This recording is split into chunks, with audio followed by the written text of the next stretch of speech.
कांग्रेस इस समय सबसे बड़ी खबर जो आ रही है बिहार चुनाव में कांग्रेस को लेकर, कांग्रेस का बेहद शर्मनाक प्रदर्शन और महज 3 सीटों पर कांग्रेस आगे है। चुनाव आयोग ने कांग्रेस को अन्य में रखा है, चुनाव आयोग ने ही कांग्रेस को अन्य में रख दिया है। गठबंधन तो पहले ही, गठबंधन की तरफ से पहले ही उनको अन्य में रखकर चला जा रहा था, लेकिन इस बार चुनाव आयोग ने अन्य में रख दिया है। उनके लिए अलग से कॉलम ही नहीं बनाया। देखिए ये स्क्रीन पर आप देख रहे हैं कि कांग्रेस के लिए कॉलम नहीं है, अन्य में रख दिया है। दलों के हिसाब से कांग्रेस 8वें नंबर पर है और इसीलिए प्रेम सर कांग्रेस को अन्य में रख दिया है। और रीजन वाइज भी मैंने बताया कि कैसे अलग अलग रीजन वाइज भी अगर हम देखें तो एनडीए ने हर जगह मात दी है और बुरी तरीके से मात दी है। देखिए चुनाव आयोग ने तो यह भी किया है कि जो वोट प्रतिशत जहां दिखाया जाता है सर्किल में, तो प्रोपोर्शनली वहां पर क्रशर रखेंगे तो खोज के आरजेडी मिल जाता है, लेकिन यहाँ पर बाईं तरफ जहां पार्टियों के नाम हैं उसमें आरजेडी का ही नाम गायब कर दिया, जिसको कि 60 लाख वोट मिले हैं, सबसे ज्यादा वोट मिले। तो चुनाव आयोग को क्या कहिएगा इस पर समझिए, ये भी विवेक का ही प्रश्न है। तो अभी भी आप लोग मतलब चुनाव आयोग वोट चोरी उसी का रोना रोएंगे? आपने एक बात रखी कि कांग्रेस को गायब कर दिया है, हमने चुनाव आयोग ने तो आरजेडी को भी गायब कर दिया है। कांग्रेस ही गायब हो रही है बिहार में, कांग्रेस तो अब इतनी आ रही है, किसी के वो मैप पर दिखाई नहीं दे रही है।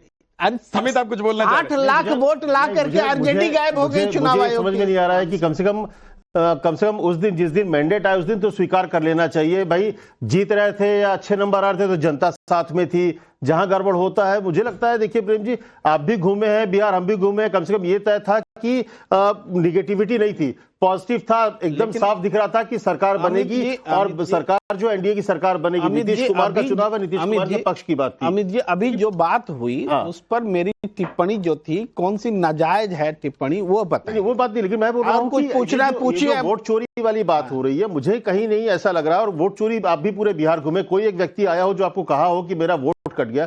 देखिए मुझे लगता है कि वहां पर ये पूरा चुनाव नीतीश कुमार का चुनाव था और जो अंडर करंट को प्रधानमंत्री नरेंद्र मोदी का चुनाव था। और दूसरी तरफ जब ग्राउंड पर हम लोग शो भी कर रहे थे और मैं तो कम से कम 25 दिन तक बिहार में रहा हूं।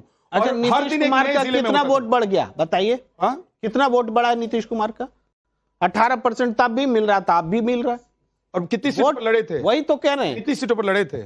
101 और उस समय 112, 11 सीटों का फर्क था। लेकिन वोट आप देखिए, वोट तुलना कीजिए, ये जिनको मतलब स्ट्राइक रेट तो बढ़ा कि नहीं बढ़ा? सुनिए ना, 50 लाख वोट ला रहा है जेडीयू, 55 लाख वोट बीजेपी और 60 लाख आरजेडी। 60 लाख वोट लाके आरजेडी कहां है खड़ा? अगर आप चुनाव और 55 लाख वोट लेकर के सैकड़ा पार हो रहे हैं। 22% मिल रहा था, अभी भी 22% मिल रहा है, तो दोनों में फर्क नहीं है सर। पत्रकार हैं आप सर, आप कम से कम ऐसे मत। मैं जो बात कर रहा हूं वो देखने की कोशिश कीजिए।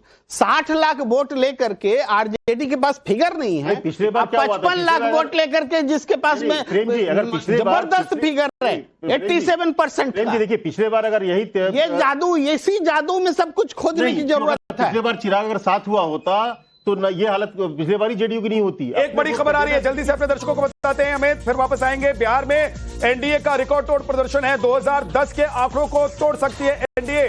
2010 में एनडीए को 206 सीटें मिली थी, अभी के आंकड़ों में अगर रुझानों में देखें और जो नतीजे आए उनमें देखें तो एनडीए के पास 206 सीटें आ चुकी हैं, आगे चल रही हैं। मतलब मैंने कह दिया कि रुझान और नतीजे दोनों मिलाकर हैं ये, तो इसमें कुछ नतीजे आए हैं जो अब तक और जो बाकी रुझान चल रहे हैं उसमें। तो 206 का जो आंकड़ा है वहां तक पहुंच गए हैं। अगर ये 207 हो जाता है तो 2010 का जो रिकॉर्ड है वो टूट जाएगा। अमित, क्या आप तो बीट कवर करते रहे हैं हमेशा से और मुझे लग रहा है कि कई चुनाव आपने देखे होंगे, इस बार के चुनाव में बीजेपी या एनडीए को यह उम्मीद थी कि 206 क्रॉस कर जाएंगे या 200 क्रॉस कर जाएंगे?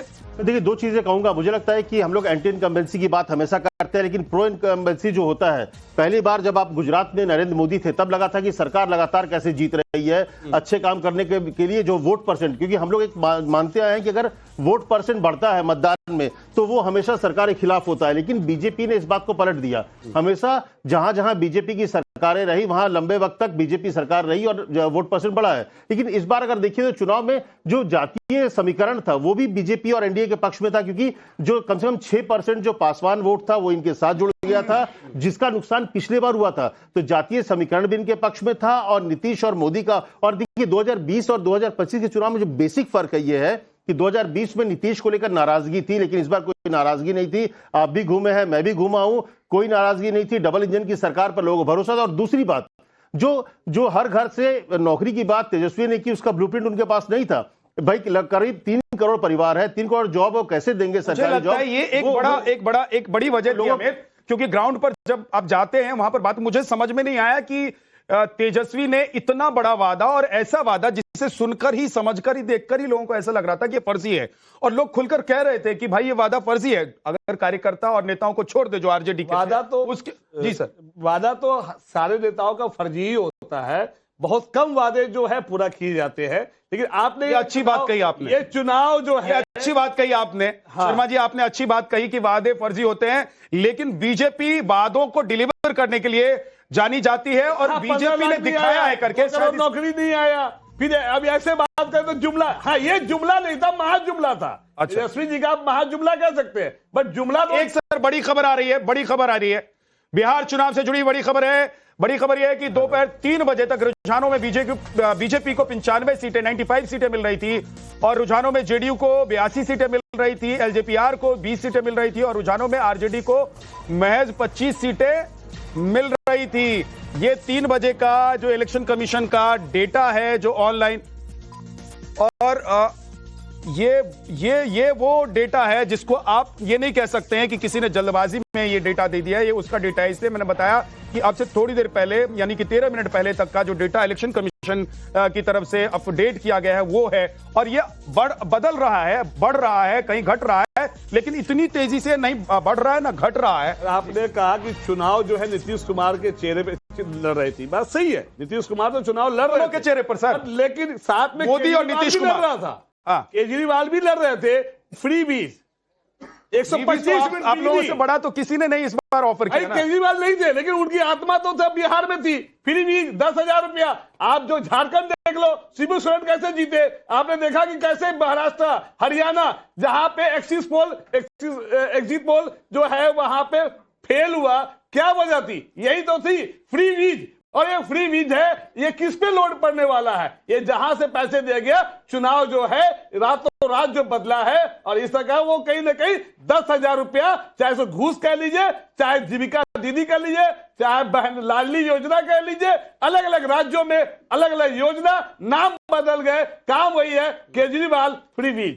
ठीक है सर, तो आपका गठबंधन भी 30,000 वाली योजना लेकर आया था, ठीक है, और जल्दबाजी इतनी थी नहीं किया, क्योंकि वो हर सप्ताह में नहीं 14 थे। जनवरी को ही आप लोग कह रहे थे कि अकाउंट में पैसा पहुंचा देंगे, और उससे भी बड़ा वादा, जिस सप्ताह 3 करोड़ नौकरी दे देंगे, 2.5-3 करोड़ नौकरी दे देंगे मोटा मोटा। राधिका खेड़ा बीच में मुस्कुरा रही थी, अभी थोड़ी गंभीर हो गई हैं।